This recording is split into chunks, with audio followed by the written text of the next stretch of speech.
And we return to Book 11 of Homer's epic poem, the Iliad, where Agamemnon has his day of glory. Now, if you haven't caught up to this point in the Iliad, or have just stumbled across this video, down in the description below there is a link for you to click on that will lead you to a playlist where you can listen to all of the Iliad recordings as they are made. But if you have caught up, without further ado or any more stalling, we begin to Book 11 of the Iliad, where it begins in the morning after Odysseus' and Diomedes' night raid, where the two armies once again meet in the field of battle at the Achaean ships. The Achaean fighters, once the battle actually begins, they start to gain ground because Agamemnon begins to carve his way through the Trojan ranks. He drives the Trojans back all the way to the gates of Troy from the Achaean ships. This is Agamemnon's hour of glory, as Zeus had given Hector a message to only charge forth into the Achaean lines once Agamemnon has been wounded. And once this happens, from Agamemnon taking an arrow, Hector pounces forward, giving his army a signal to advance, and Hector pushes the Achaeans all the way from the Trojan walls back to the trenches by the Achaean ships.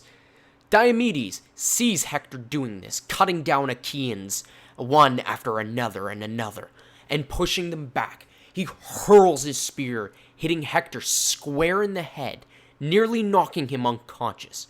Completely dazed, Hector is forced to retreat from battle, his head in a fog. Paris avenges his brother and proves useful on the battlefield for once in his life. Shoots Diomedes in the foot with an arrow, leaving Odysseus all alone and surrounded deep in Trojan lines.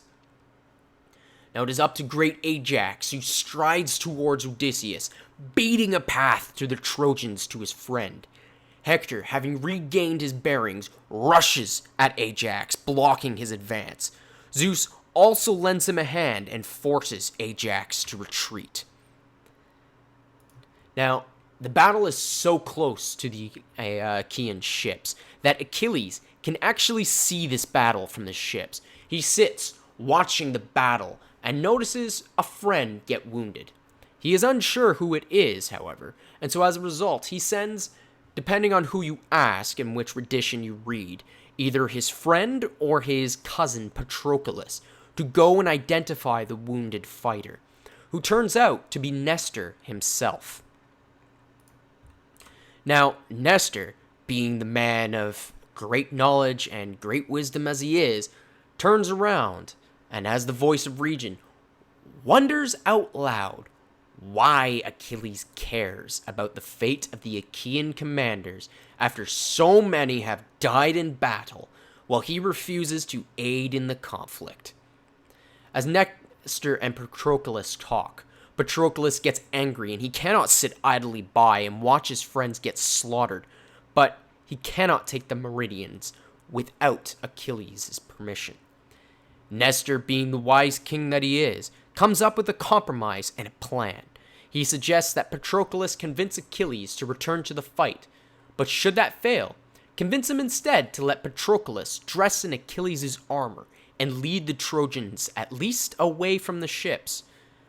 Just the sight alone of Achilles' armor is enough to strike terror into the hearts of the Trojans. Nestor truly believes that without Achilles' aid here, the Achaeans have little hope of holding off the Trojans, and that defeat is inevitable. And the Trojans have no intention of letting any of them leave here alive. And with that, Book 11 of the epic Iliad comes to a close. Now, if you didn't like this video, let me know in the comments down below and leave a dislike. I'm always looking for ways to improve. But if you did and are interested in continuing to follow along, down in the description below there is an Amazon affiliate link where you can purchase the Iliad and Odyssey in a leather-bound and golden gilded pages down in the description below.